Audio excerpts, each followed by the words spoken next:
안녕하세요. 어서 오세요. 오늘은 발표 불안을 해소하는 데 도움이 되는 연습을 소개할 거예요. 책 제목은 배우를 위한 알렉산더 테크닉입니다. 초보자부터 전문가까지 132가지 훈련법. 지은이 빌 커닝턴. 알렉산더 테크닉? 바로 유아인 운동으로 유명세를 탔는데요. 알렉산더 테크닉은 자신의 몸에 대한 의식을 깨우고 비건설적인 습관을 변화시키는 것을 다룬다. 이것은 언제 어디서나 연습할 수 있다. 라고 합니다. 저도 이동하는 지하철에서 혼자만의 연습을 했었죠. 외국에서 자세교육법으로도 활용이 되고 있고 우리나라에서도 여러 센터나 교육기관에서 수업이 있는 걸로 알고 있어요. 저도 동네 구민센터 같은 곳에서 수업을 받았었고요. 같이 수강하셨던 분들은 허리나 목 디스크, 자녀들이 공부할 때 허리가 구부정하다 등등의 올바른 신체 사용에 대한 니즈들이 있으셨고요. 이 책을 구입한 이유는 굉장히 끌리는 제목이 있었어요. 의도적으로 실수해보기 였습니다. 의도적으로 실수를 해본다. 저는 이 문장에 큰 안도감을 느꼈습니다. 창시자인 FM 알렉산더에 대한 소개를 하자면요. 1869년 호주 연안에 있는 큰 섬인 태즈메이니아에서 태어났습니다. 드라마 오솜의 붉은 끝동 보셨나요? 덕이미가 책을 재미있게 읽어주잖아요. 정기수처럼요. 알렉산더도 청소년 시기부터 연기와 낭독을 공부하기 시작했고요. 그 시절에는 노래를 부르거나 셰익스피어 선집과 시를 낭독하는 실내 공연이 흔한 일이었다고 해요. 알렉산더의 수준 높은 낭독회는 그 지역에서 유명했다고 하는데요. 그는 전문 배우로 전향했고 호주를 순회하면서 자신의 극단도 차렸고 현대적 연기 학교까지 설립을 했습니다. 그런데 문제가 있었어요. 알렉산더가 공연을 하면 할수록 목소리는 쉬거나 말이 나오지 않았습니다. 무엇이 잘못되었는지 알고 싶은데 아무리 병원을 다녀도 알려주는 의사 선생님이 없었던 거예요. 이제 알렉산더는 이것을 밝혀내기 위해 삼면 거울 앞에서 서기, 앉기, 팔 올리기, 걷기 등의 일상적인 동작들을 연구하며 이 문제를 완전히 뿌리 뽑을 수 있었습니다. 이후 목소리 문제를 가진 배우들, 대중 연설가들, 천식 같은 호흡 문제가 있는 환자들까지 보게 되면서 호흡하는 사람으로 알려지게 되었습니다. 이 책의 효과로는 자연스럽고 편안하게 움직이기, 더 분명하게 말하기, 자연스러운 호흡으로 발성하기, 자신 안의 창의적 충동들 자유롭게 표현하기, 익숙하지 않은 신체적 특징의 역할 연기하기, 보다 효과적으로 오디션 보기 등등이고요. 꼭 발표가 아니어도 낯선 곳, 낯선 사람들과 있을 때 긴장이 돼서 실수가 일어나기도 하죠. 잘하려고 했는데 왜 이렇게 긴장이 되는지 뜻대로 되지 않았어요. 그래서 오늘 3가지 훈련을 소개해 드리는데요. 2 종류로 제가 나눠봤습니다. 바로 공간으로 인해 생기는 불안, 긴장과 또 자신의 습관, 어떤 계기로 인해 생긴 자신의 몸에 대한 습관적 불안이나 긴장감으로요. 먼저 공간에 관한 건요. 우리가 집에서 발표 불안이 오진 않잖아요. 그쵸? 집에서는 잘했는데 어디를 갔더니 안 되더라. 발표 불안은 많이 흔한 것 같아요. 왜냐하면 발표할 일이 너무 많습니다. 그래서 공간에 대한 압박감으로 생기는 긴장은 자기 관찰하기 연습으로 해볼 거예요.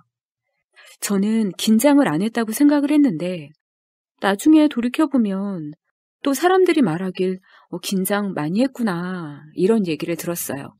너무 긴장해서 긴장했다는 것도 의식을 하지 못했나 봐요. 그래서 이 연습을 해봤습니다. 자기 관찰하기 연습을 하고 나서 저는 편안함, 기분 좋은 확장감을 느끼면서 자연스러운 자신감, 자유로움을 느꼈어요. 공간에 압도를 당하면 자기 안으로 쪼그라드는 거잖아요. 작아지는 거죠. 이 연습으로 공간까지 편안하게 의식하며 자신을 확장해 보자고요.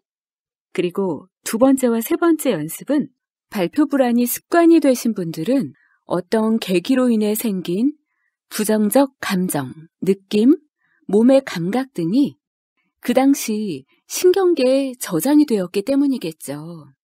추가적으로 말씀을 드리면요. 발표에 자신감을 방해하는 부정적 감정이나 감각이 심하다 하시는 분들은 요즘 힐링할 수 있는 작업이 많잖아요.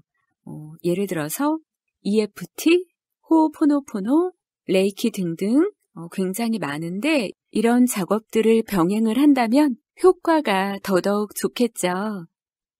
그래서 의도적으로 실수해 보기와 위태로운 순간 연습으로 해소를 해보겠습니다. 이렇게 나눠봤지만 두 가지를 다 하셔야 돼요. 공간에 대한 기억과 자신의 몸에 각인된 습관이 합해져서 발표 불안이 오는 거니까요. 공간에 대한 압박으로 위축되는 걸 해소하는 데 도움이 되는 자기 관찰하기 연습 시작합니다. 의자에 편안하게 앉는다. 뻣뻣하게 몸을 위로 세우거나 아래로 축 처지지 않게 한다. 차분하게 자신의 주변 공간을 생각한다. 발은 바닥에 두고 손은 무릎 위에 둔다. 눈은 그대로 뜬다. 방과 방 안에 무엇이 있는지, 방 안과 바깥에서 어떤 소리가 나는지 의식해 본다. 호흡을 의식한다. 들숨과 날숨을 감각할 수 있는지 본다. 만약 호흡이 얕거나 숨을 멈춘다면 메모해 둔다. 발가락에서부터 머리까지 자신을 살펴본다. 몸과 근육에서 무엇이 알아차려지는가? 어떤 긴장이 느껴진다면 메모해 둔다. 억지로 호흡을 강요하지 말고 편안하게 내버려 둘 것을 스스로에게 허용한다. 자신의 몸이 그것에 반응한다고 생각한다. 자신의 모든 근육이 편안해진다고 스스로에게 허용한다. 고요하게 앉아 근육을 편안하게 하는 것과 들숨과 날숨의 호흡의 흐름에 주의를 둔다. 이러한 방식으로 3분 정도 자신을 관찰한다. 이렇게 자신이 있는 공간을 안다. 연습을 거듭할수록 중심을 찾을 수 있을 것이다. 그리고 이 중심이 자신의 새로운 자연스러움이 될 것이다. 이것은 연기하는 데 있어 이상적인 공간이기도 하다. 연습 2는 해설이나 낭독, 나레이션을 공부하시는 분들께도 추천드립니다. 연습 2. 의도적으로 실수해보기. 우리는 실수를 두려워한다. 공연이나 리허설, 수업 시간 등 많은 사람들 앞에 서 있을 때 두려움은 고조된다. 만약 대사를 잊어버린다면, 예정된 동선을 벗어나는 실수를 한다면, 좋지 못한 연기를 선택한다면, 이런 것들이 마치 삶과 죽음에 관련된 문제처럼 느껴질 수 있다. 나도 그러한 경험이 있다. 그러나 이제 나는 그것이 세상의 끝이 아니다라고 말할 수 있다. 최악의 연기를 하고 고의로 실수함으로써 엄청난 자유를 느낄 수 있다. 사실은 그것들이 그렇게 심각하지 않다는 것을 직접 확인할 수 있다. 이러한 연습은 때로는 사람들을 웃게 만든다. 더욱 그렇게 할수록 좋은 면에서 웃게 만든다. 소설이나 연극 대본을 소리내서 읽는다. 보통 때의 방식으로 읽는다. 다시 읽는데 이번에는 의도적으로 실수한다. 단어를 잘못 발음하거나 어순을 바꿔 읽거나 잘못된 연기 선택을 해본다. 실수를 과장하고 우스꽝스러울 만큼 명확하게 실수한다. 터무니없고 부적절한 몸짓과 함께 대본을 읽어본다. 읽는 내용의 의미와 상관없이 정반대의 의미를 내비쳐본다. 거꾸로 소리내어 읽는다. 마지막 단어로 시작해 거꾸로 읽어보자. 집어리시를 사용하여 의미 없는 소리를 내어본다. 집어리시는 의미 없고 자신이 모르는 말을 짓거리는 횡설수설로 연기 훈련이나 각종 수행법에 사용된다. 역주. 이제 가능한 한 단순하고 진정성 있게 읽어본다. 여기는 대본으로 나왔지만요. 자신이 발표할 내용으로 이렇게 연습을 해보면 되겠죠. 이렇게 두 가지 연습만 하셔도 정과는 좀 다른 것 같아 하고 느끼실 수 있으실 거예요. 다음 연습은 의식, 포이즈, 디렉션의 설명이 필요하지만 일단 읽어보도록 하겠습니다. 연습 3. 위태로운 순간. 이 연습은 포이즈, 평정함을 연습하는 가장 좋은 방법이다. 위태로운 순간이란 말하거나 노래하거나 춤추거나 움직이기 직전에 가장 고조된 순간이다. 종종 습관은 그 고조된 순간에 다시 등장한다. 그래서 이를 바꿀 수 없다고 느낄 수 있다. 하지만 희망적인 소식은 그 순간이 바로 습관을 알아차리기 좋은 순간이라는 것이다. 따라서 자신이 무엇을 개선해야 하는지 확인할 수 있다. 내 말을 새겨듣기 바란다.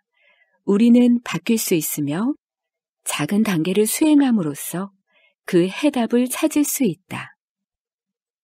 좋아하지만 조금 어려워하는 대사나 노래를 고른다. 큰 거울 앞에 선다. 판단 없이 자신을 관찰할 수 있는지 본다.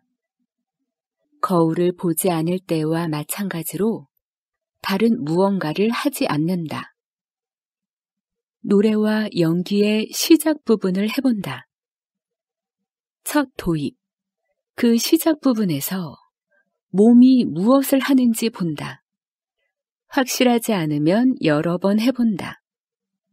아마도 목에 가벼운 긴장 또는 목이 앞으로 잘못 배치된 모습을 알아차릴 수 있을 것이다. 머리를 뒤와 아래로 젖히는 모습도 볼 수 있을 것이다. 어깨가 긴장해서 올라가거나 앞으로 굽을 수도 있다. 목을 자유롭게 하고 머리를 앞과 위로 향하게 하고 척추가 길어지고 넓어지는 것을 허용한다고 생각할 때 어떤 일이 일어나는지 본다. 대사와 노래를 시작하기 전에 그 생각을 해본다.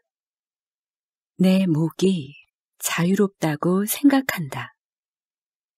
그리고 가장 중요한 단어는 놓아둔다, 허용하다이다.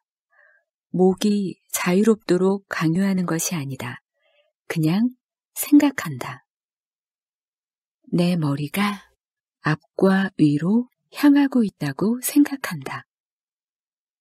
여기서 앞이라 함은 머리를 자신 앞에 두라는 의미가 아니다. 머리가 뒤로 젖혀지는 긴장을 놓아버림으로써 자연스럽게 살짝 앞으로 되돌아가는 것을 의미한다. 내 척추가 길어지고 넓어진다고 생각한다. 이 디렉션 역시 놓아두다는 단어로 시작된다. 근육에 노력을 가하는 것이 아니라 생각을 사용한다는 것을 상기한다. 대사와 노래를 시작하기 전에 그 생각을 해본다. 그러나 마지막 순간에 팔을 들거나 한 걸음 내딛는 등 다른 무언가를 한다. 이것은 습관이 발생하기 직전 그것을 우회하는 방법이다. 위에 설명한 대로 디렉션을 준다. 노래와 대사 안에서 편안할 수 있도록 자신을 허용한다. 처음 했을 때와는 무엇이 달라졌는가? 연습은 여기까지였고요.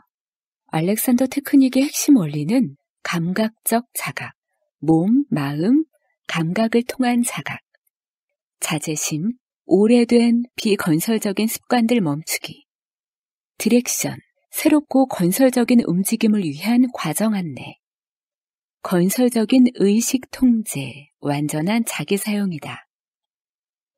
연습 2는 해설이나 낭독, 나레이션을 공부하시는 분들께도 추천드립니다. 내 해설에 변화가 필요해 하시는 분들은 연습 2를 한번 활용해 보세요. 저도 도움을 받았습니다.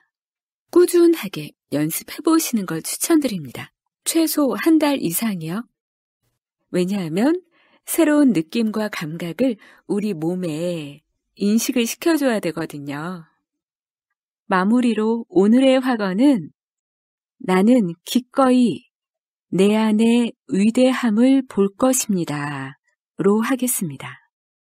내 안의 위대함을 기꺼이 보자고요. 나는 기꺼이 내 안의 위대함을 볼 것입니다.